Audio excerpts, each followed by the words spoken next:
Here is Jack Barry and his Juvenile Jury, brought to you by the Minnesota Mining and Manufacturing Company, makers of America's #1 cellophane tape, Scotch brand.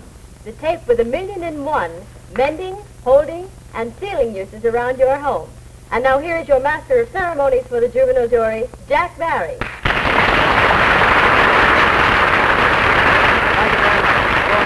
Welcome to Juvenile Jury, the program in which we ask 5 average youngsters to solve a couple of problems which you folks at home have been nice enough to send to them.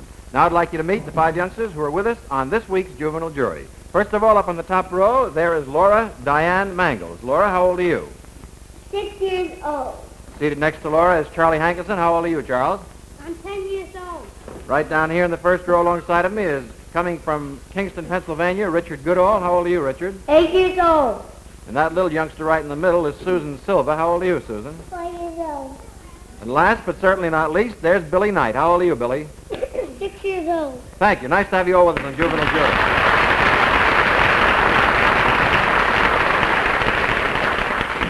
Okay, kids, in just a moment we're going to solve the problems the folks have sent in, but right now the Scotch girl has something to say, so hold everything.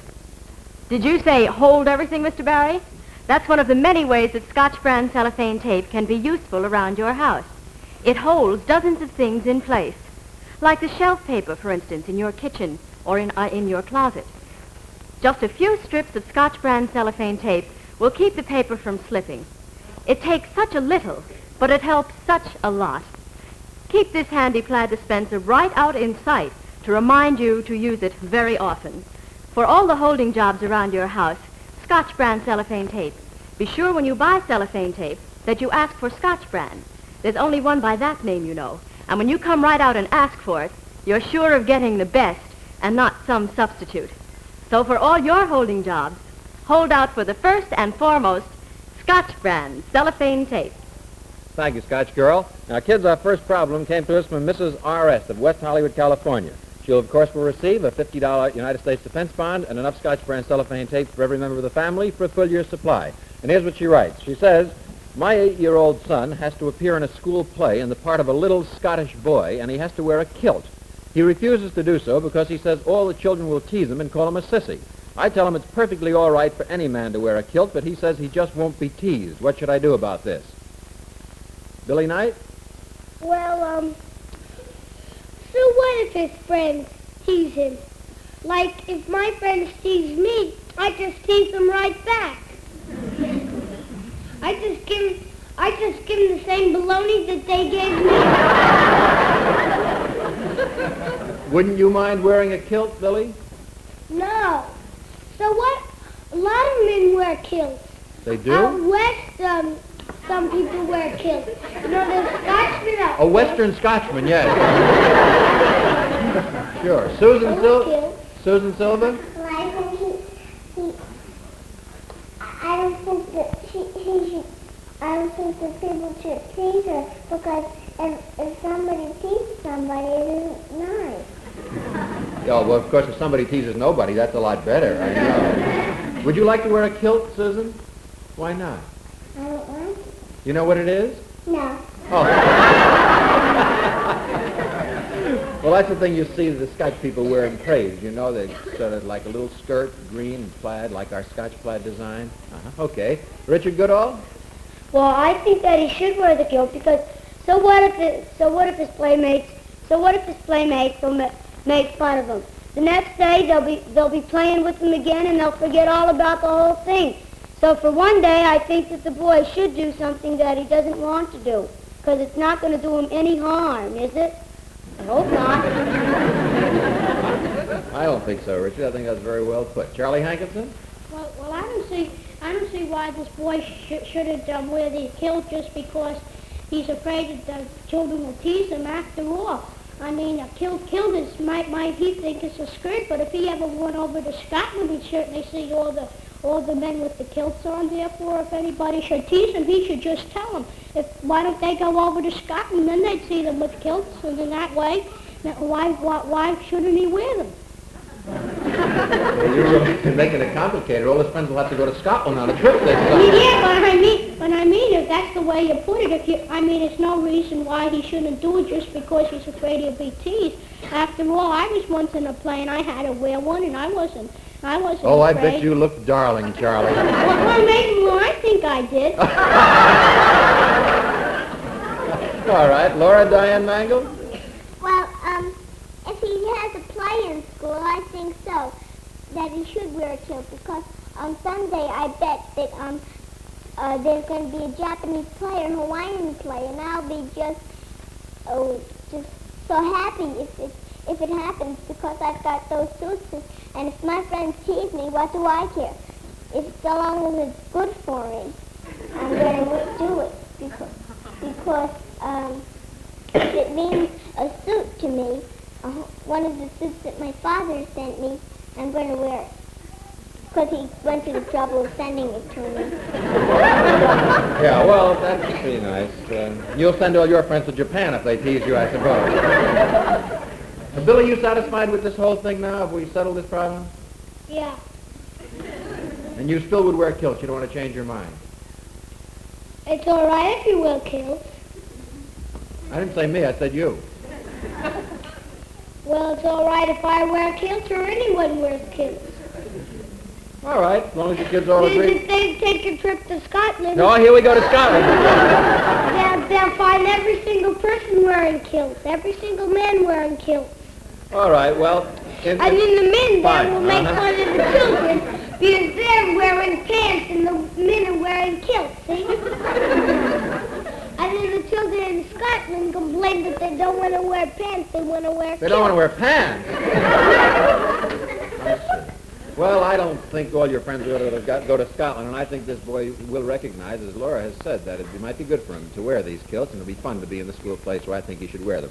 Now, I'd like to take just a moment to remind you about our address in case you want to write in for tickets to come on down and see the show, or if you have some problems you want to send to us, too. The address you write to, you simply write to Juvenile Jury, box number 363, New York, New York. Well, now, kids, once again, as a regular feature of Juvenile Jury, we invite our younger listeners to present their problems in person. This week we have a young man visiting with us who comes from Jersey City, New Jersey. He's 4.5 years old. His name is David Lieberman, and here he is. Come on out, David.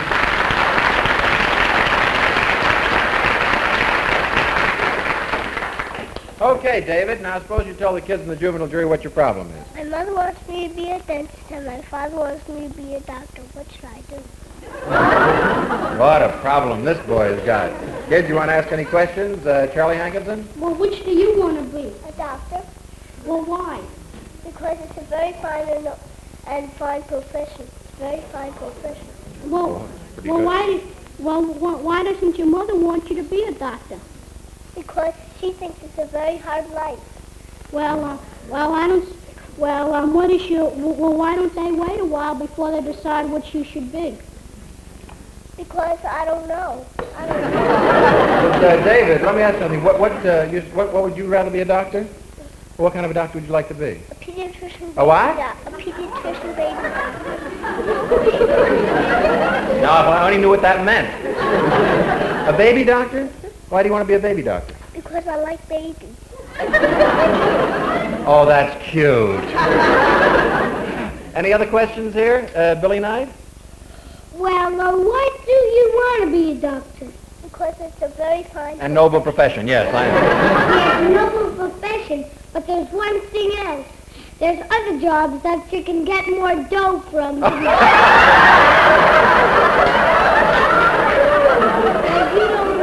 Well, that's what you get for going to those cheap doctors, Billy.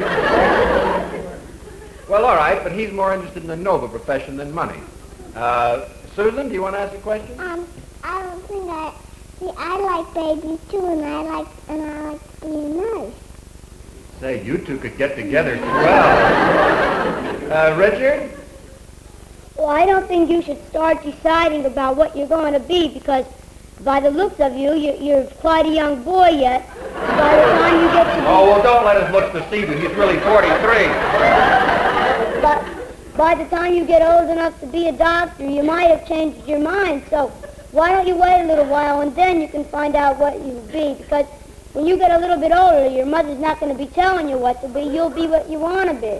That might be true. David, why don't you want to be a dentist? Because dentists have to drill teeth and then pull them out. Not all the time. What about your daddy? What does he do? He's in the leather and finding business. In the what? Leather and finding business. Leather and finding business. Okay. Any other questions here, kids? Let's take a rundown. Now, I think you know all the facts. Laura, should he be a dentist or a doctor, or what do you suggest?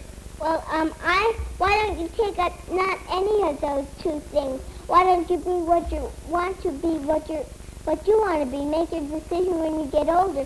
When you get older, by then you'll have time to think about it.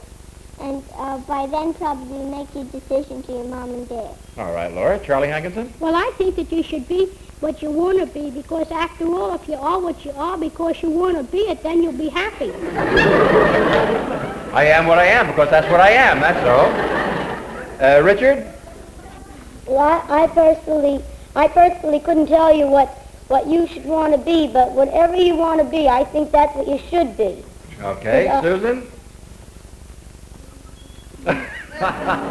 You think he should be a dentist or a doctor or a violin player? Or what do you think he should be? Because my mama goes to the dentist too. She does? Yeah, but do you think he should be a dentist or a doctor? A dentist. A dentist. All right. What do you think, Billy Knight? Well, wait until he grows up like Richard said. I agree with Richard, because I know he'll change his mind. And when he changes his mind, what he wants to be, he can be. Because when he goes to college, he'll change his mind, and he'll go into class where they teach you what you want to be. I never know when you're finished or not, Billy. That's why I sort of wait. Well, I think that's good advice, though. Communication ended, that's why. Yeah. When I say that means I'm finished. Oh, okay. I thought maybe you'd put a period on the end of it. But, David, I think that Billy's got good advice, and so had Richard. It's a little early in your life to make up your mind, both dentists and doctors. They're noble professions, and I think that as you get along later in life, you'll be able to decide for yourself. Thank you very much for being with us, David Lieberman. It was nice of you to come down.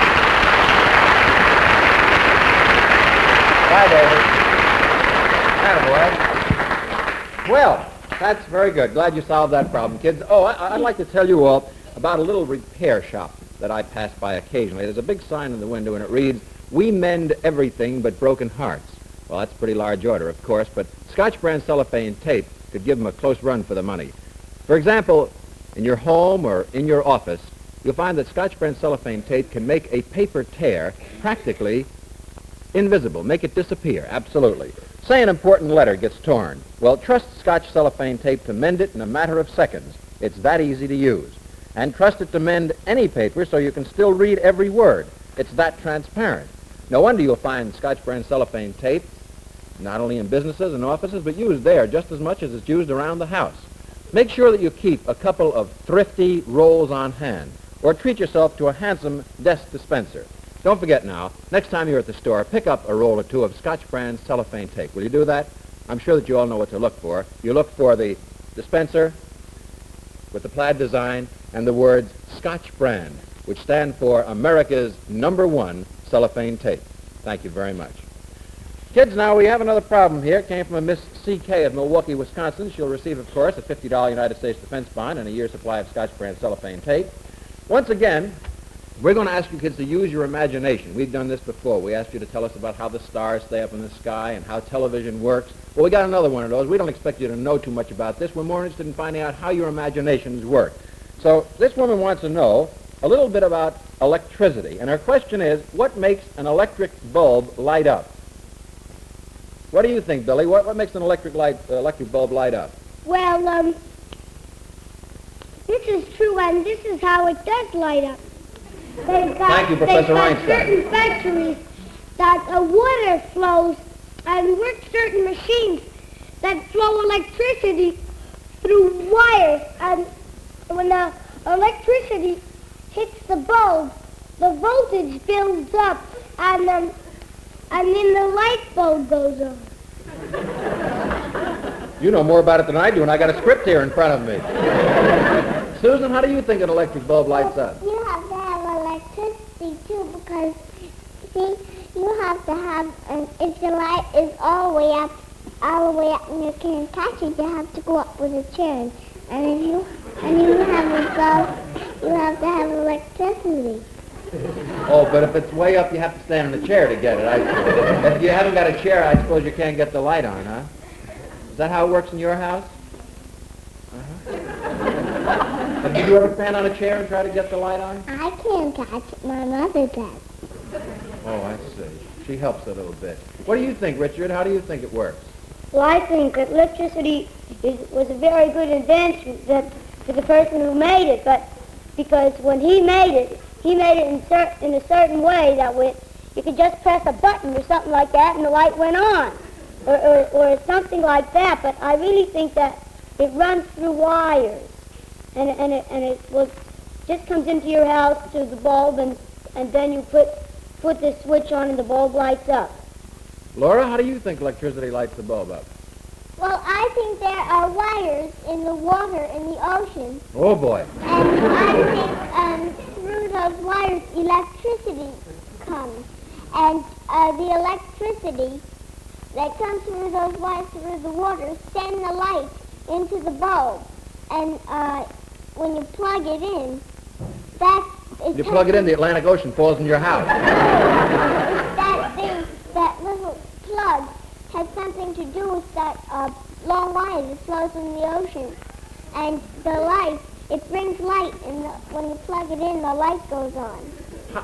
What makes you think there are wires in the ocean, Laura? Well, that's well, my mother has a book of it, and she told me this from the book. In the book it said they have wires in the ocean? Mm-hmm. And how to work electricity and how to make a bulb light up. That's there's wires on the very, very bottom of the ocean. You know, you're so positive about this. Maybe there are. I don't know. There are because the book says so, and it's straight from the electric company. Oh, they were trying to raise the rates. I know. So that's how I think the bulb lights up. All right. Charlie Hankins, how do you think it Well, works? I think that there's some gas in the air, something like that, inside the bulb. And when the electricity hits it, it lights up, and it gets very hot inside and makes it light up. But they tell me that when Edison invented it, there was some kind of a vacuum or something in it, and the bulb wouldn't work as good. But now, nowadays, with the gas and the air inside of it, when as soon as the electricity hits it, it gets hot in there, and the bulb and it gets so hot the bulb lights up like it's fire inside the little gas. That's quite accurate, Charles. As a matter of fact, it does light up because of the wires. The wires get heated, and it's caused by the electricity heating it. And then when the wires do get heated, then, of course, the bulb does light up. That's, of course, if the wires haven't been there in the bottom of the ocean too long, because they probably get wet. Thank you very much, kids. It's nice to see you use your imaginations in this fashion. Now back to another problem sent to us by Mrs. M.P. of Chicago, Illinois, who, of course, will get a $50 United States defense bond and the usual supply of Scotch brand cellophane tape. She writes and says, my 4-year-old son goes to bed with his shoes and socks on. He says that he has to put them on anyhow as soon as he gets up in the morning, so this way he saves himself a lot of trouble. When I tell him his shoes will get the bed dirty, he says he'll sleep with his feet sticking out. What should I do about this? Billy Knight. Well, if he sleeps with his feet sticking out, he might smell up the house of the other. Now, this is a very clean boy, and he keeps himself very clean, and I don't think that would ever happen. But he might smell up. No, he wouldn't do it. He might catch a cold. Yes, he might catch a cold, that's right. Good. And the other thing is, it's a very hard work to clean sheets. And wearing street shoes in the bed, it's not very nice. And twice as much as that. That proves that he's pretty lazy if he wears his shoes all through the night. That does prove he's very lazy. Susan? Well, I think he's going to get me shoes because I never do it either.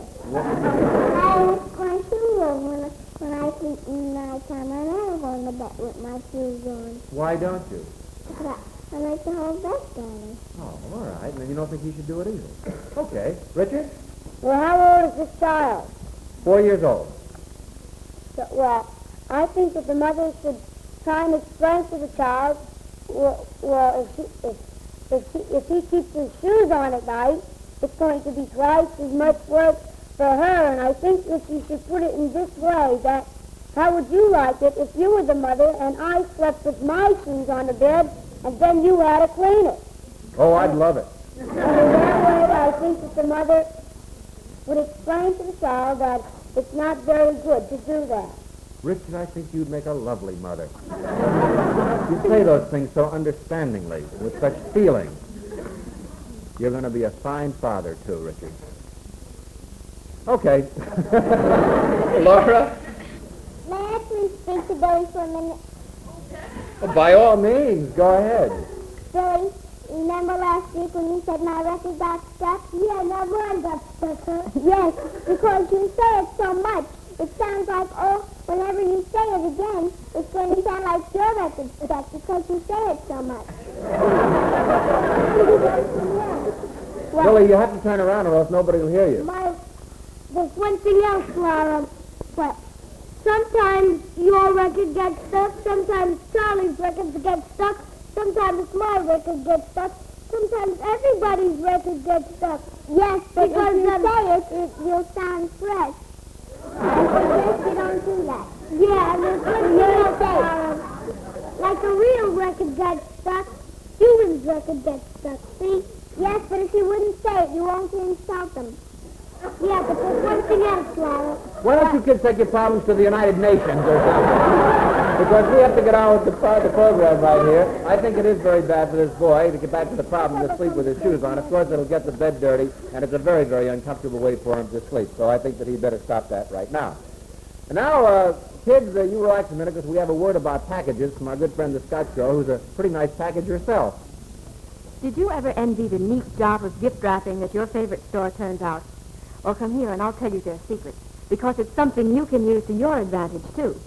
Yes, professional gift wrappers seal their packages with Scotch brand cellophane tape. Want to see how you can do it, too? First, a small strip of tape in the center to hold the paper while you work. Then, tuck in the sides, fold, like you see here, and fasten the end with another strip of Scotch brand cellophane tape. You notice that Scotch cellophane tape sticks at a touch without moistening, and it makes a neat, tidy package. There's no sense really in doing things the hard way when this handy plaid dispenser does a slicker, quicker job every time. So look for the genuine, one and only Scotch brand cellophane tape and stick with it. Thank you very much, Scotch girl. Now it's time for our second in-person guest. A young lady has come visiting with us from the Bronx, New York, who has a problem she wants you kids to solve. She is 3.5 years old, and her name is Greta Brewer. Greta, come on out here.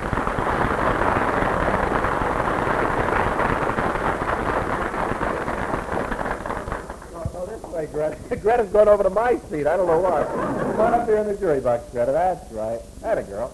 Okay, Greta, suppose you tell the kids in the juvenile jury what your problem is. I am a little girl, so many questions, and they say, some answers, so many questions, so how am I going to learn? What did she say? What? As I understand it, you ask so many questions, and people don't want to answer your questions, and you want to know how you can learn. Is that right? Yeah. Okay. She asks so many questions, kid, nobody will answer her. Billy? Well, why do you ask so many questions? People can get laryngitis and the jokes that I ask by talking so much. Why do you ask so many questions, Greta? Because I'm going to be smart and be an entertainer and be an actress. You want to be smart and you want to be an actress? Mm-hmm. Why do you want to be smart? Because I want to be an entertainer. You want to be an entertainer? Yeah. Why do you want to be an entertainer? Because I want to introduce everybody. You want to what? I want to introduce everybody. You want to introduce everybody? Glad to know you. Introduce me. Fine. Okay.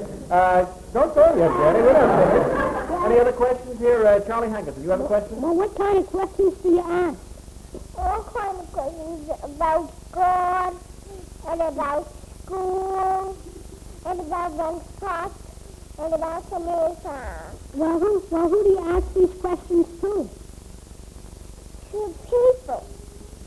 Sometimes animals, even. I mean, do you ask them to your mother and father or to strangers? I do it to my aunt, too. Your aunt, too. She also happens to be a people. What did your daddy do, Greta? Again, he works for the insurance company. He's an investigator for an insurance company? And what do you want to be when you get older? I want to be a teacher. Well, she just changed her mind. She doesn't want to be an entertainer anymore. Richard, you have a question you'd like to ask?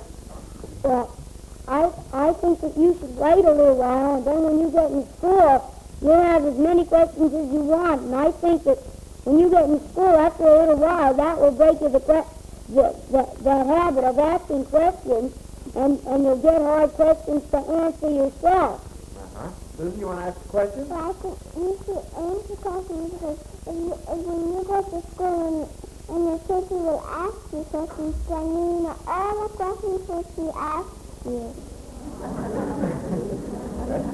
That's right. She should know all the answers. Billy Nice? Well, I don't think she should get to know so much. You think she's learning and she's missing and the people who are selling her, they're stealing her turn of learning in school. And twice as much as that. She learns too much and she's supposed to learn what she learns at home in school. And maybe she'll know all the answers. But I don't know all the answers in school, and I have to think. And I have to use my brain. Modest, I have to exercise the brain. You've got to exercise the brain, not just exercise the muscles. All right, that's good, Billy. Well, let's take a rundown of that, kids. Exercise your brains a little bit, and tell Greta here whether or not she should ask all those questions. Laura, what do you think? Well, I think, what do you think a school is for? Greta? When you go to school, that's when you learn these things. All right. The way you're asking these things, it might not be the way you're supposed to learn in school. Okay, Charlie? Well, I don't think you should ask so many questions because when you go to school, you get most of the answers. You get the answers to all your questions you ask. Meanwhile, now while you're young, just enjoy yourself. It's later than you think.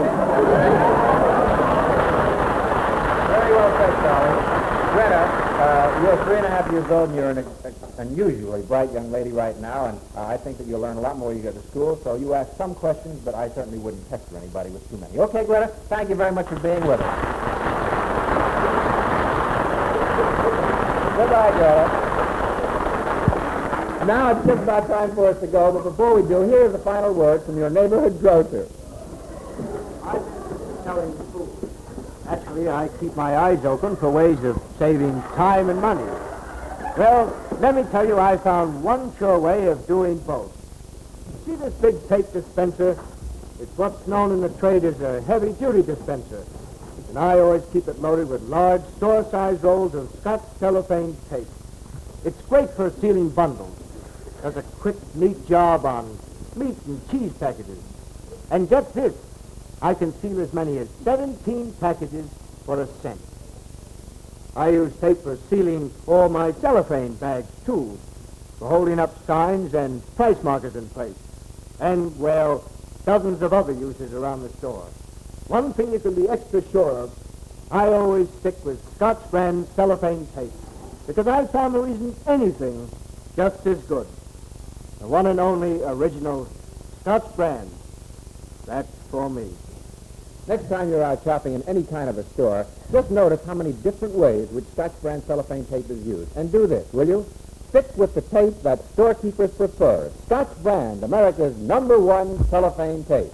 We'll be back next week at the same time. Until then, goodbye and good luck from Laura Diane Mangles, Charlie Hankinson, Richard Goodall, Susan Silva, Billy Knight, the Scotch Girl, and of course from me, Jack Barry, with this closing thought. Out of the mouths of babes, oft times come gems. Goodbye, everybody. See you next week, and tape it easy. Bye.